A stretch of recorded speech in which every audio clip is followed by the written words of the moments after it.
ظاہر ہے ہم سب کا عقیدہ ہے کہ ساری کائنات سو جاتی ہے لیکن اللہ تعالیٰ کو نہ اونگ آتی ہے نہ نیند آتی ہے. تو رب دیکھتا ہے، ہر وقت دیکھتا ہے، اپنے کرم سے دیکھتا ہے، اپنی رحمت سے دیکھتا ہے. اللہ کے حبیب علیہ السلام فرمانے لگے یاد رکھنا رب نہ تمہارے چہرے دیکھتا ہے نہ تمہاری جیبیں دیکھتا ہے، وہ جب بھی دیکھتا ہے تمہارا دل ہی دیکھتا ہے. تو جس چیز کو اللہ نے دیکھنا ہے اس کے محبوب نے دیکھنا ہے. آپ کو پتہ ہے ہمارے پاس سب سے قیمتی چیز کیا ہے؟ ایمان. تو ایمان کا بنیادی مرکز کیا ہے؟ دل. آپ کی روح، آپ کا باطن. ظاہر سے تو اونچے اونچے نعرے لگائیں. آج کل جیسے رواج ہے نا ہماری محفل میں کہ جس کا ایمان پکا ہے ہاتھ کھڑے کر لو. تو بھئی ہاتھ کھڑے کر دیں کہ ایمان پکا آپ کو کیسے ثابت ہو گیا؟ تو ایک رنگ بن گیا. آپ کے باطن کی کیفیت کیا ہے؟ اگر باطن اجڑا ہوا ہے، آذان ہو گئی ہے اور آپ فارغ بیٹھے ہیں موبائل پہ، آپ نماز پڑھنے نہیں جا رہے، آپ کو کسی مظلوم پر رحم نہیں آ رہا، کسی بھوکے پر ترس نہیں آ رہا، آپ کی تجوری پیسوں سے بھری ہوئی ہے اور آپ کے محلے میں لوگ سسک رہے ہیں بھوک سے، آپ کو خیال نہیں آ رہا، تو پھر میرے بھائی روح کی طہارت کی ضرورت ہے. نبی پاک علیہ السلام نے جو کمال کیا ہے وہ یہ ہے کہ حضور نے انسان تعمیر کیے ہیں، انسانیت سازی کی ہے. نبی پاک حضور نے انسانوں کی تشکیل کی ہے. ہوتا ہے نا لوگ کہ میں نے بلڈنگیں بڑی بنائی تو میں نے کارخانے بڑے لگائے تو میں نے فلاں ترقیاتی کام بڑے کیے. میرے محبوب پاک نے حضرت صدیق اکبر جیسے لوگ تیار کیے، حضرت فاروق اعظم جیسے لوگ تیار کیے، جناب عثمان غنی جیسے رجال تیار کیے، مولا علی جیسے شیر تیار کیے. یہ رجال حضور نے تیار کر کے سوسائٹی کو دیے. معاشرے کے اندر جب اس طرح کے لوگ ہوں جن کا تقوی ضرب المثل ہو، جن کا اٹھنا بیٹھنا لوگوں کے لیے نصیحت کا باعث ہو، جن سے ملاقات کر کے کلیجے ٹھنڈے ہوتے ہو، عبادت کو دل کرتا ہو، روحیں تازہ ہوتی، تو یہ لوگ زمانے کے لیے پھر رہنما اور مقتدا بن جایا کرتے. ایک دن حضرت عمر بیٹھے ہوئے تھے، آپ کے ارد گرد چند لوگ بھی بیٹھے تھے، تو کسی موضوع پر گفتگو ہو رہی تھی تو لوگ اپنے اپنے جذبات کا اظہار کرنے لگے. ایک صاحب نے کہا کہ میرا دل کرتا ہے میرے پاس پہاڑوں کے برابر سونا ہو اور میں اللہ کے راستے میں خیرات کرتا ہوں. یہ اچھے ارادے، اچھی نیتیں، ان نیتوں پر بھی اللہ بڑا اجر عطا کرتا ہے.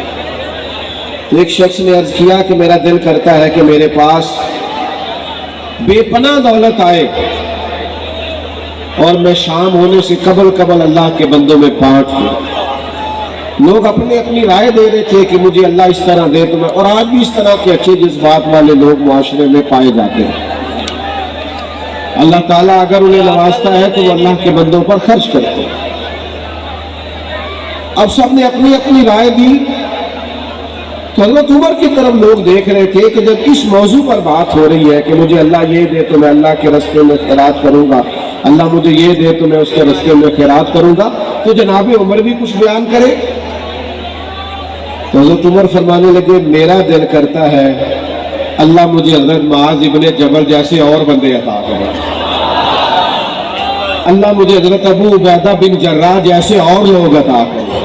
میرا دل کرتا ہے اللہ تعالیٰ اس امت کو حضرت جناب سعد بن ابی وقاص جیسے کچھ اور افراد دے، اللہ اس طرح کے کچھ اور بندے پیدا کرے تاکہ اللہ کے بندوں کے لیے مزید لوگوں کی آسانی کا بندوبست ہو سکے، تاکہ دین کے مزید مضبوط ستون تیار ہو سکے. اس طرح کے رجال کار اللہ دے. ہمارا یہ مسئلہ ہے کہ ہم انسانیت سازی نہیں کر رہے، ہم اپنے بچوں کے لیے پیسے جمع کر رہے ہیں، محلات تعمیر کر رہے ہیں. زیادہ غور کرنا کیا کہہ رہا ہوں، تجوریاں بھر رہے ہیں. سوال ہوتا ہے تو نے بچوں کے لیے کیا بنایا؟ میں نے تو جی فلاں بنا دیا. اور نبی پاک علیہ السلام نے کیا فرمایا؟ حضور نے فرمایا کسی باپ کا اپنی اولاد کے لیے سب سے بہترین تحفہ یہ ہے کہ اسے اچھا ادب سکھا دے، اس کے اخلاق کو تعمیر کر دے، اس کے رویے درست کر دے۔ آپ کے بچے کے پاس لاکھوں روپیہ ہے لیکن وہ بلا کا ضدی ہے، بڑا مہنگا موبائل ہے لیکن 1 منٹ کا حوصلہ نہیں اس کے پاس، تسلی نہیں، مزاج میں ٹھہراؤ نہیں، وہ اپنی ماں کا غصہ بھی برداشت کرنے کو تیار نہیں، وہ اپنے دادا کے 2 جملے سخت بھی سن نہیں پاتا، تو آپ نے کیا تعمیر کیا ہے؟ بس آپ نے اس کو جائیدادیں اکٹھی کر کے دے دی، مال و دولت اکٹھا کر کے دے دیا۔ شخصیت سازی، تزکیہ، نبی پاک علیہ الصلوۃ والسلام نے وہ اخلاق دیکھے نا۔ ایک نوجوان ہے، نبی پاک صلی اللہ تعالی علیہ وسلم کا زمانہ نور ہے، حضور جہاد پہ جا رہے، حضرت سعد بن ابی وقاص رضی اللہ تعالیٰ عنہ کو حضور نے تیار کر لیا، ان کے چھوٹے بھائی قد بھی چھوٹا ہے، ٹانگیں پتلی ہیں، تو وہ رونے لگے، عرض کرنے لگے حضور میں نے بھی جہاد پہ جانا۔ یہ اس عمر میں یہ جذبے پروان چڑھ گئے اللہ کی راہ میں نکلنے، یا رسول اللہ میں نے بھی جانا ہے۔ تو کریم نے فرمایا آپ کے بڑے بھائی جا رہے ہیں، قد بھی چھوٹا ہے، عمر بھی تھوڑی ہے، رہنے دیجیے۔ تو عرض کرنے لگے مہربانی کرے میری کشتی کرا کے دیکھ لیں۔ اور ایک روایت میں ہے جب وہ رونے لگے تو تبھی پاس کر دیے گئے۔ تو نبی پاک علیہ الصلوۃ والسلام نے تو افراد سازی کی، شخصیت سازی کی۔ آپ کسی شخص کو متقی بنا دے، اس کے دل کے اندر اللہ کا خوف پیدا کر دے، پھر اس کے سامنے کروڑوں بھی پڑے ہوں گے تو وہ کرپشن نہیں کرے گا۔ اور اگر اس کے دل میں تقویٰ نہیں تو آپ 20 کیمرے لگا دیں، آپ دفتر کے اندر 100 کیمرے لگا دیں، آپ جو مرضی کر لیں۔ جب اس کا ذہن بن گیا معاذ اللہ کہ میں نے لوٹ کے کھانا ہے تو پھر رویہ اور ہو جائے گا۔ تو بنیادی کام شخصیت سازی، بنیادی کام جو نبی پاک علیہ السلام نے کیا ہے وہ انسانوں کے اخلاق کی بہتری، ان کے کردار کی بہتری ہے۔ یہ ماشاءاللہ آج ڈھیر سارے لوگ یہاں انہوں نے انتظام کیا ہوا ہے، عمرے پہ جائیں گے، بڑی اچھی بات ہے۔ میں دوستوں سے کہا کرتا ہوں عمرے اور حج پہ بھی جاتے ہو تو اتنے پیسے لگا لیتے ہو تو جانے سے پہلے 2 گھنٹے کسی عالم کے پاس بھی بیٹھا کرو، طریقہ اور مسائل بھی تو سیکھ کے جاؤ نا۔ بھئی آپ کو پتہ بھی تو ہونا کہ ہم نے عمرہ کیسے کرنا ہے، آداب کا اور معاملات کا بھی تو خیال ہونا چاہیے۔ تعلیم و تعلق کا جو فقدان ہے، آج ہم سننے سنانے کے قائل ہیں، دیکھنے دکھانے کے قائل ہیں، پڑھنے پڑھانے کے نہیں۔ ہمارے پاس وقت بھی ہے لیکن آپ کو کوئی حضرت بلائیں کہ آئیں شام کو روز ترجمہ پڑھایا جائے گا تو ہم نے ٹائم نکالا، ہم نے تو بیکار کی ویڈیوز دیکھنی ہوتی ہے، وقت ضائع کرنا ہوتا ہے، بے مقصد قسم کے تبصرے کرنے ہوتے ہیں جن کا کوئی فائدہ نہیں ہے۔ تو بھائیوں انسانیت سازی، ایک صحابی کو حضرت الفضالہ وہ کہتے ہیں کہ میری معاذ اللہ ثم معاذ اللہ کسی خاتون سے کلمہ پڑھنے سے پہلے کچھ دوستی تھی، تو میں تو اس ارادے سے گیا تھا کہ معاذ اللہ حضور کو شہید کروں گا۔ نبی پاک طواف کعبہ کر رہے تھے، میں نے اپنی بغل میں خنجر چھپا لیا اور سوچا جب حضور میرے قریب سے گزریں گے، یہ ہجرت سے قبل کی بات ہے، تو میں معاذ اللہ یہ خنجر لگاؤں گا اور حضور کو شہید کر دوں۔ فرماتے ہیں کریم میرے قریب سے گزرے تو فرمانے لگے تو فضالہ ہے؟ خیال آیا مسلمان نیک و بد پہچان جاتے ہیں اور محمد آدمی کے دل کی باتیں جان جاتے ہیں، تو فضالہ ہے؟ تو کہا یا رسول اللہ صلی اللہ علیہ وسلم میں فضالہ ہی ہوں۔ آپ توجہ فرمائیے۔ تو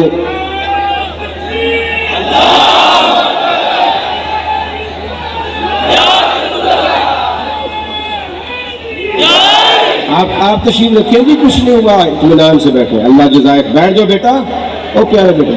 اللہ تعالیٰ ادھر دیکھیں، میری 2 باتیں رہ گئی آپ سن لیں۔ میں تو بڑا سادہ بیان کرنے والا آدمی ہوں، تو ٹھنڈے قسم کا خطیب جو ہوتا ہے وہ تو اس طرح تو اللہ آپ کو جزا دے۔ سنیں جی توجہ سے سن میرے بھائیوں، نبی کریم علیہ السلام نے فرمایا تو فضالہ ہے؟ عرض کی یا رسول اللہ میں فضالہ ہوں. تو کہتے پہلے حضور نے میرے سر پہ دست شفقت رکھا، پھر میرے دل پہ دست شفقت رکھا. فرماتے بس ساری میل کچیل دھل گئی، ساری میل کچیل دھل گئی. تھوڑی دیر ہوئی ایک آیا کالی زلفوں والا، ایویں تھوڑی دیر ہوئی ایک آیا کالی زلفوں والا. دو کڑیاں میرے من وچ رکیا کر گیا نور اجالا. اللہ کریم تشریف لائے، کرم فرمایا، مہربانی کی. تو میں نے اسی وقت ہی کلمہ پڑھ لیا.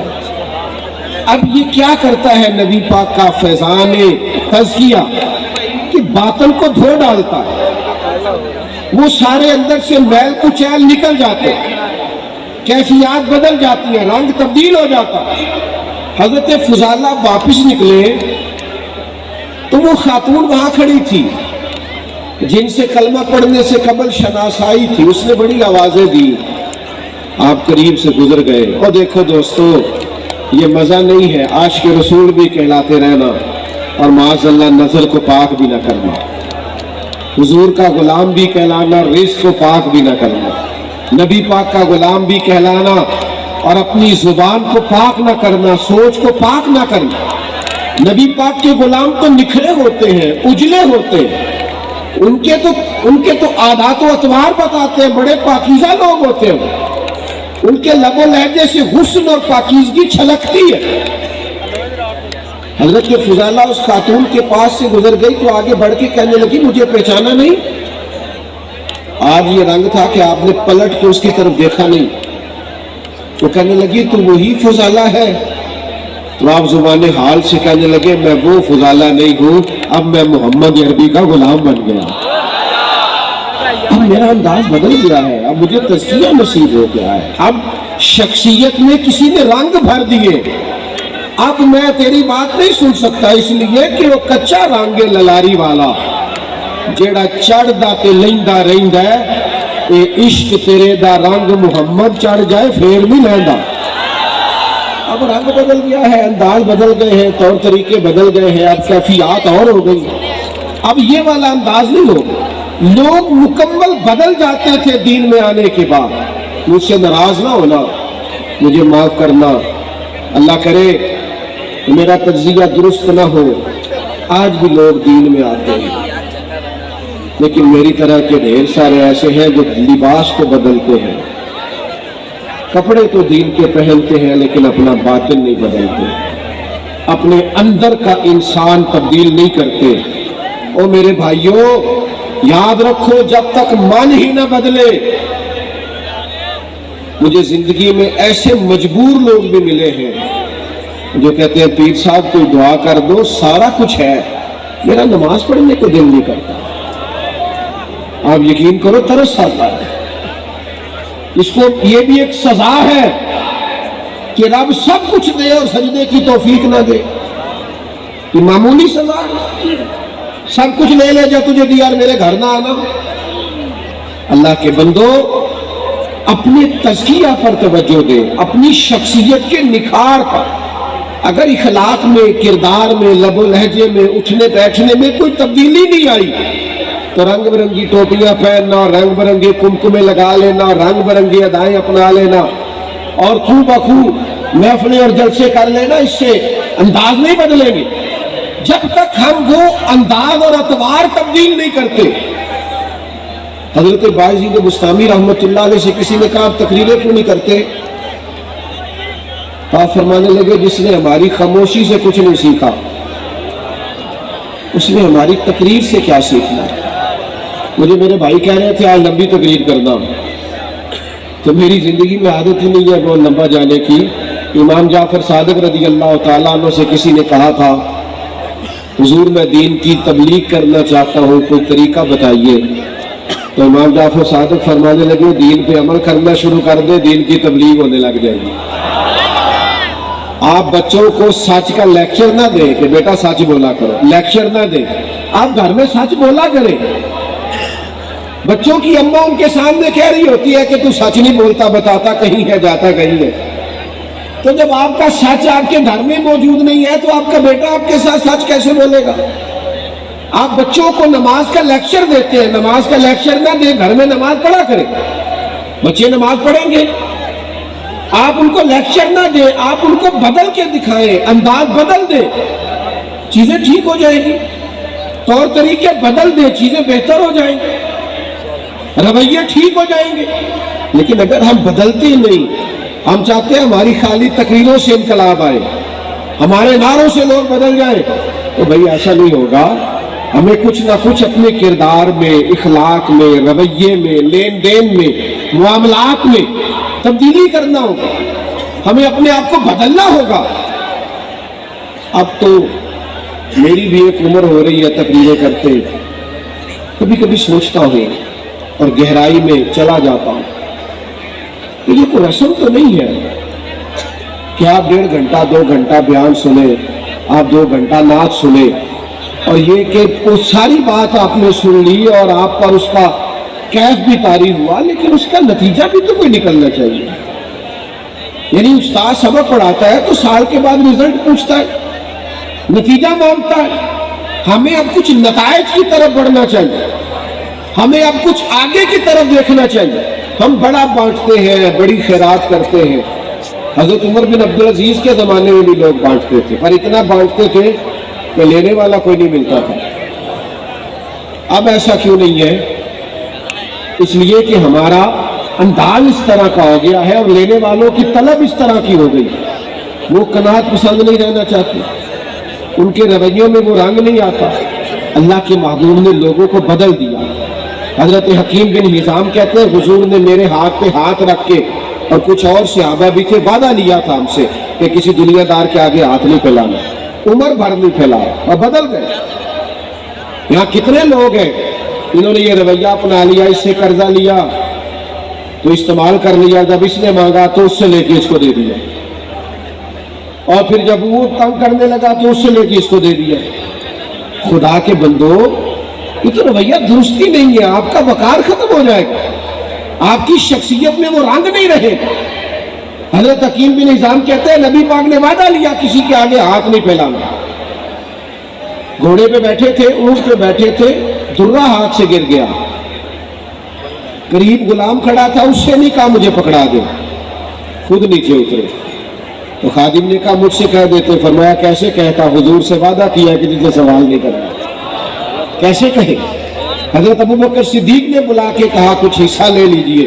فرمایا نہ بھائی، بالکل نہیں، میں نے حضور سے وعدہ کیا ہے کسی سے سوال نہیں کرنا۔ حضرت عمر نے بھی کہا، کہنے لگے نہیں آپ کسی اور کو دے دیں۔ جناب عمر کہنے لگے لوگوں گواہ ہو جاؤ، میں انہیں دیتا ہوں، یہ لیتے نہیں۔